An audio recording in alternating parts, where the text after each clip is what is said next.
और अब बात करते हैं नरेंद्र मोदी की। नरेंद्र मोदी को आप अगर इंटरव्यू करते हैं तब भी बवाल होता है, अगर उस पर कोई बयान आता है तब भी बवाल होता है। ऐसा लगता है कि नरेंद्र मोदी कुछ भी करें तो उन्हें कुछ ना कुछ हेडलाइंस या सुर्खियां वो बटोर ही लेते हैं, उसके पक्ष में हो या विपक्ष में हो। सबसे पहले दिखाते हैं आपको अपनी ये खास रिपोर्ट। गुजरात के मुख्यमंत्री नरेंद्र मोदी एक बार फिर सुर्खियों में हैं। इस बार फिर मोदी सुर्खियों में विपक्षी पार्टियों के नेताओं की वजह से हैं। शाहिद सिद्दीकी के इंटरव्यू के बाद महाराष्ट्र से सांसद विजय दड़रा ने मोदी की तारीफ की है। हालांकि विजय अपने बयान से पलट गए हैं, लेकिन बीजेपी ने आरोप लगाया है कि विपक्षी पार्टियों के नेताओं को मोदी का फोबिया हो गया है। अगर मोदी की कोई विरोधी नेता तारीफ करता है तो उसे घटिया वोट बैंक की राजनीति के चलते मोदी की तारीफ करने का खामियाजा भुगतना पड़ता है। पार्टी का साफ तौर पर कहना है मोदी के खिलाफ उनको बदनाम करने का एक अभियान जैसा विपक्षी दल चला रहे हैं। बीजेपी नेता रविशंकर प्रसाद ने शाहिद सिद्दीकी का उदाहरण देते हुए कहा कि समाजवादी पार्टी ने शाहिद सिद्दीकी से महज इस बात से दूरी बना ली क्योंकि उन्होंने मोदी का इंटरव्यू किया था। शाहिद सिद्दीकी से पहले ऐसा ही कुछ हाल दारुल उलूम के पूर्व वीसी गुलाम वास्तनवी का भी हुआ था, जब उन्होंने मोदी की तारीफों में कसीदे पढ़े थे। पार्टी का मानना है कि घटिया राजनीति के चलते मोदी को बदनाम किया जा रहा है, लेकिन ये भी हकीकत है कि मोदी कोई मनोनीत मुख्यमंत्री नहीं है, बल्कि बाकायदा चुनाव जीत कर आते हैं। फिर मोदी की जरा सी भी तारीफ करना विरोधी पार्टी के किसी नेता को क्यों महंगा पड़ जाता है। सवाल ये भी खड़ा होता है कि मोदी का विरोध कहीं मोदी की ताकत तो नहीं बन जाती है। ब्यूरो रिपोर्ट, जय न्यूज। चाहे वो राजनेता हो, चाहे वो पत्रकार हो, चाहे वो धर्मगुरु हो, चाहे कोई अन्य, हर कुछ या हर कोई जो भी बयान देता है मोदी को लेके, उस पर कुछ न कुछ उन्हें फ़ायदा या नुकसान शायद मिलने की उम्मीद होती है। सबसे पहले आपको हम दिखाते हैं कि रविशंकर प्रसाद जो भाजपा के प्रवक्ता हैं, उन्होंने क्या कहा इस पूरे नरेंद्र मोदी के ऊपर जो बयान और बवाल और जो तमाम तरह के विवाद होते हैं उस पर उन्होंने क्या कहा। क्या गुजरात के अच्छे शासन की चर्चा करना भी कुछ लोगों के लिए मुसीबत बनती जा रही है? If certain leaders honestly appreciate positive good governance and development of Gujarat, they immediately become victims. Narendra Modi ji को या बीजेपी को किसी के भी सर्टिफिकेट की आवश्यकता नहीं है। जनता ने जिताया है 3 बार, आगे फिर जिताएंगे। बीजेपी के प्रति जनता का सहयोग बढ़ता है, लेकिन जो आजकल देश में हो रहा है, जैसे मानो कोई फोबिया क्रिएट करने की कोशिश की जा रही है। ये वोट बैंक पॉलिटिक्स के कुत्सित रूप का परिचायक है। इतना बड़ा दंगा हुआ आसाम में दुर्भाग्यपूर्ण है, किसी भी संप्रदाय के निर्दोष लोग मारे जाएं। तरुण गोगोई केंद्र सरकार पर हमला कर रहे हैं कि मुझे मदद नहीं मिली। केंद्र सरकार तरुण गोगोई की सरकार की आलोचना कर रही है, लेकिन जो लोग पिछले 10 साल से गुजरात की सुबह शाम आलोचना करते हैं, आज वो आसाम पर खामोश है।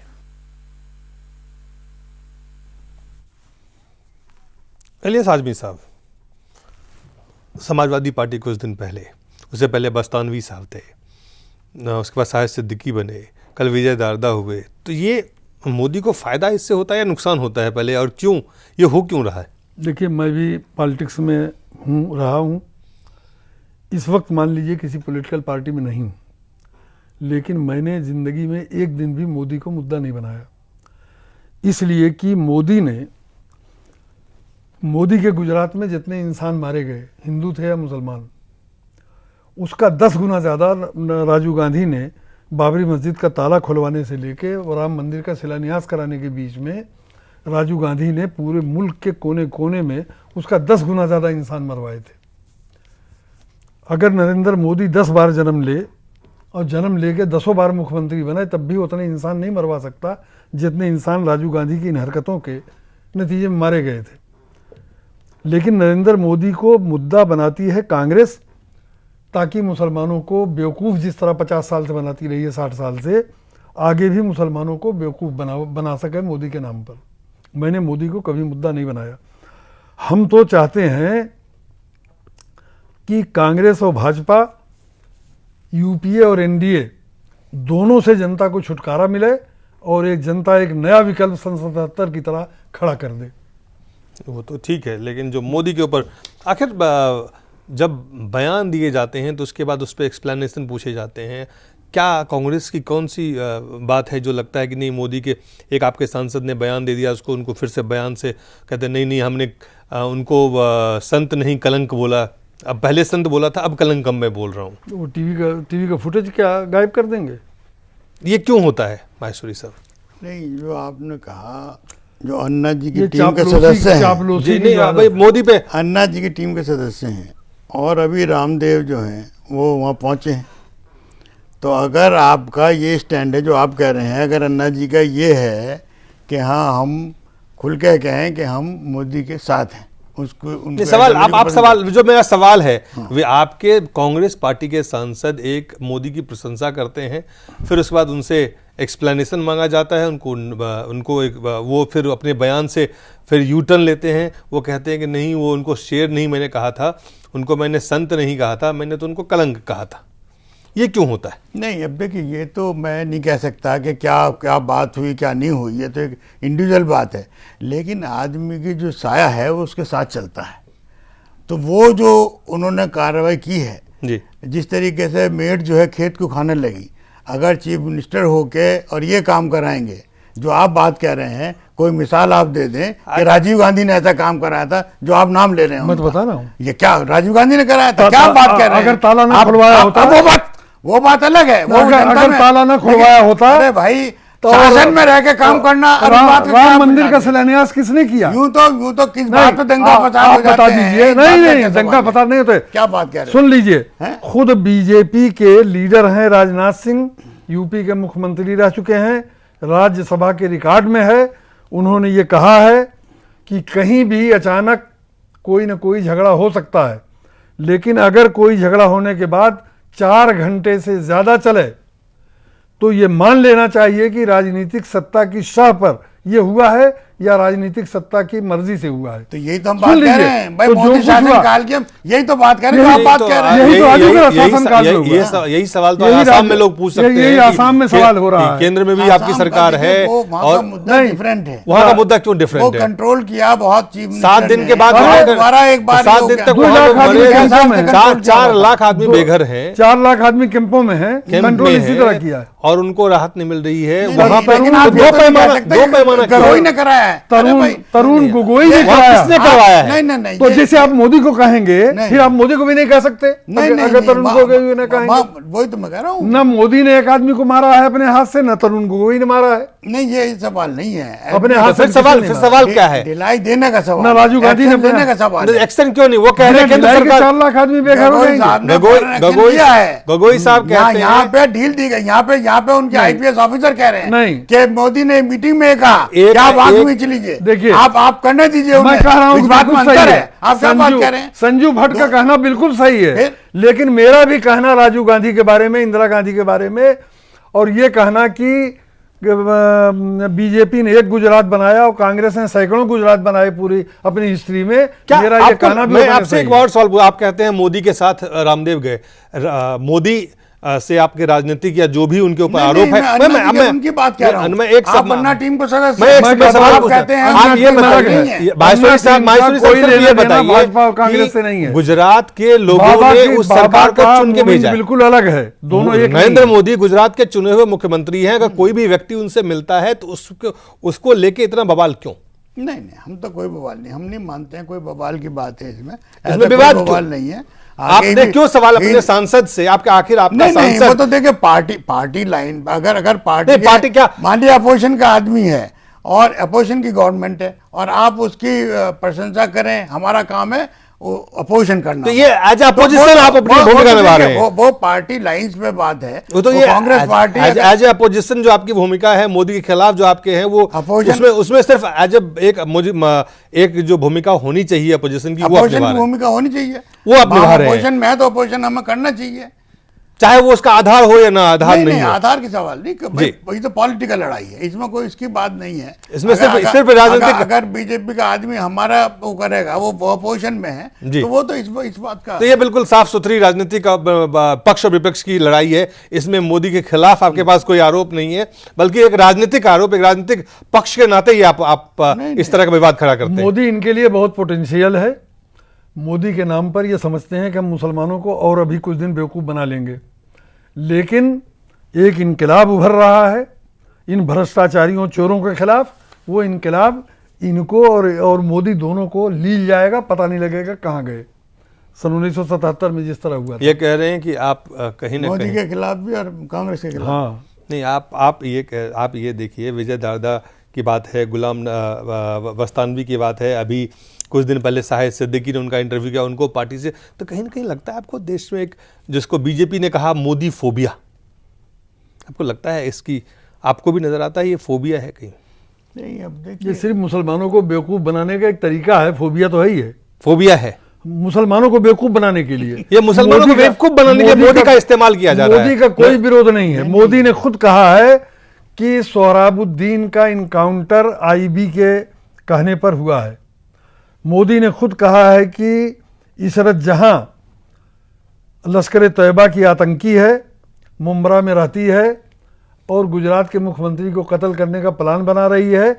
ये आईबी ने मोदी को खबर की थी, तो मोदी ने उसको उठवा के इनकाउंटर किया। मोदी के हर जराइम में भारत सरकार और सोनिया सरकार शामिल है। ये इसका जवाब चिदंबरम साहब नहीं दे पाए। जब चिदंबरम साहब ने कहा, मोदी के ऊपर खूब हमले कर रहे थे, तो मोदी ने कहा कि सोहराबुद्दीन लश्कर तैयबा का है, वो गुजरात के मुख्यमंत्री को कत्ल करना चाहता है।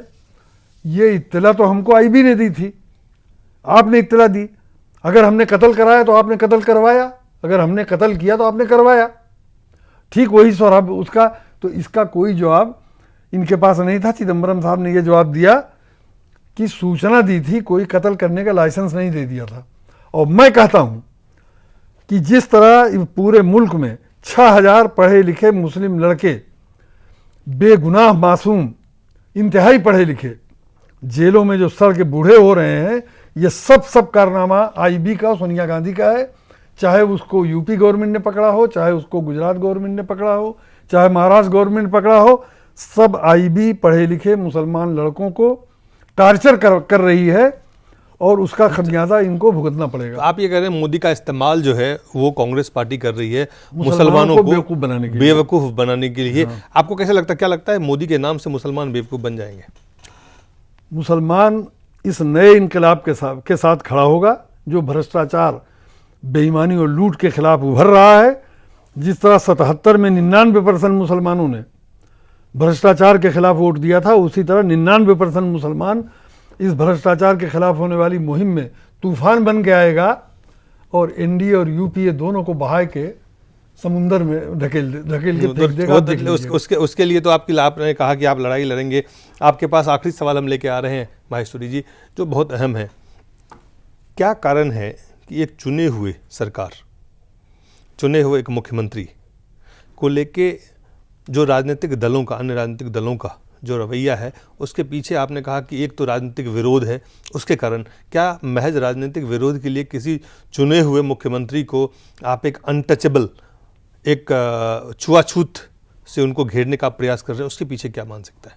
नहीं, हमारी ऐसी मानसिकता नहीं है। हम तो इशू वाइज हम उनके कार्यकलापों के, अपने कार्यकलापों पे, अपने कार्यक्रम पे चल रहे हैं, वो अपने कार्यक्रम पे चल रहे हैं। ऐसा कोई हमारा वो नहीं है कि हम किसी उसका फ़ायदा उठाना चाह रहे हैं। ये तो एक आम भावना उनके बारे में है, उनकी इमेज है अपनी, कि उन्होंने जो कांड किया उसे अब तक जनता भूली नहीं है।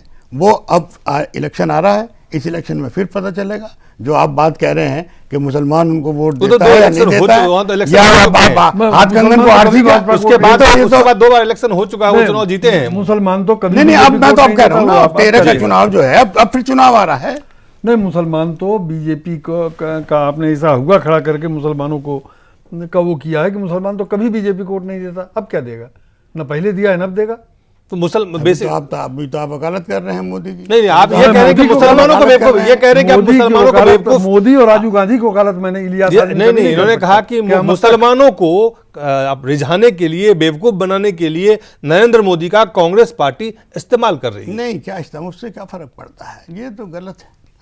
ये कहना बिल्कुल गलत है, आप ऐसा नहीं कह सकते, इसका कोई आधार नहीं है। और ये वही सही है जी कि जैसे 1,80,000 करोड़ का कोयला जिसको चाहा दे दिया मनमोहन सिंह ने, वो कहते हैं कि मैं पाक साफ हूं, चूंकि मनमोहन सिंह कह रहे हैं जी, इसलिए सबको मानना चाहिए कि मनमोहन सिंह कह रहे हैं। उसी तरह आप कह रहे हैं। जिस तरह चिदंबरम पर जांच कमेटी ने आरोप लगाया, जिसमें उस आरोप लगाने में खुद हमारे आज के मौजूदा राष्ट्रपति भी शामिल थे, कि चिदंबरम ने राजा को कहा था और मजबूर किया था कि चलिए हम जो आवे पहले पावे। पर सुन लीजिए, तो चिदंबरम को जिस दिन सोनिया गांधी ने कह दिया गलत तरीके से, जिस दिन चिदंबरम को सोनिया गांधी ने कह दिया तुमको हटाया नहीं जाएगा, शोभा नहीं देता कि इस तरीके की बात राष्ट्रपति के बारे में करना। क्या आपको लगता है कि आप दोनों से एक आखिरी सवाल बिल्कुल मुझे जवाब दे दीजिए, क्या आपको लगता है कि मोदी के खिलाफ जो एक छुआछूत का, नरेंद्र मोदी के खिलाफ माहौल बनाया जा रहा है, उससे मोदी को नुकसान हो रहा है?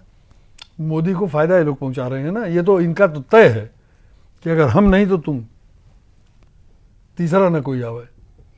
कांग्रेस और बीजेपी एक ही सिक्के के 2 रुख हैं, 2 पहलू हैं।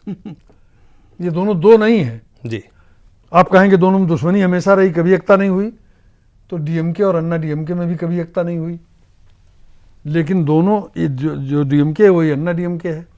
सपा और बसपा में एकता नहीं हो सकती, लेकिन दोनों एक दूसरे के दुश्मन हैं, इसमें कोई शुबा नहीं। दोनों एक दूसरे के विकल्प नहीं है, एक दूसरे के पूरक हैं। उसी तरह कांग्रेस और बीजेपी एक दूसरे का विकल्प नहीं बल्कि एक दूसरे की पूरक है। तो ये आप कह रहे हैं कि मोदी को इससे फायदा मिलता है और मोदी को फायदा पहुंचाने के लिए ही ये इस तरह का माहौल बनाया जाता है। जी, माहेश्वरी साहब आपका बहुत बहुत धन्यवाद और इलियास साहब आपका भी बहुत बहुत धन्यवाद और आप सब लोगों का बहुत बहुत धन्यवाद।